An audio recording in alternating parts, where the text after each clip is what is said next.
Turulams. Turulams. Ati bakıyor.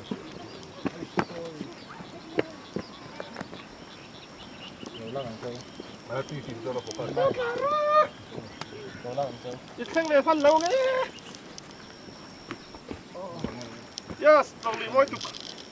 Messi, cần tranh tổ. Adung lai ka rapsu. Anak chalo tu. Adung lai rapsu na chalo tu. Ui nợ cái này em.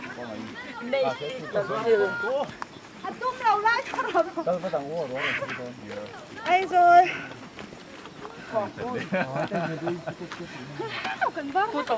Nếu mà không chuẩn lắm chả là Ui nó thô lâu về. Cái bế xe lắm đâu. Đi làm sắc đâu. Đó là mốt chắc là vẫn để mốt mà thôi. Cắt tiếng này nhá. Messi tổng thủ thì ha chú kia rồi. Thì làm cái cầm xe. Cái mà. Cái nó có cái cùng cần giúp đỡ. Ôi, đi ra cái đầu. Nắn xí quá. Ôi lên xí. Nó làm sự bóng quay hàng ấy đây. Anh ấy không có gì đâu. Còn nhìn bột thầu thì Đây ni tem hình. Nắn xí cái này thì đi kìa. bằng. Hey.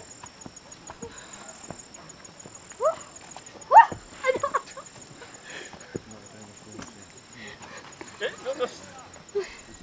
Bắt cho nó cả thôi. Cho đây. Tìm. Tranh tổ.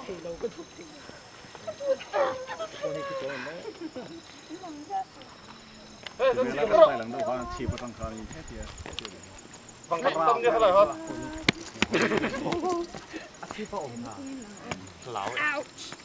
Ui, cái khu phi. Bà dễ mà xe Thì lấy ta thắt tôn gì lên thì mua nào thì lấy ta thắt tôn.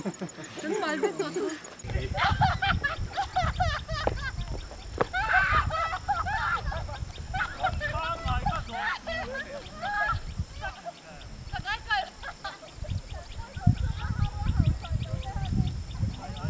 Kalau pergi. Rồi sử dụng này nó xả hết rồi.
lùng tao không phân ra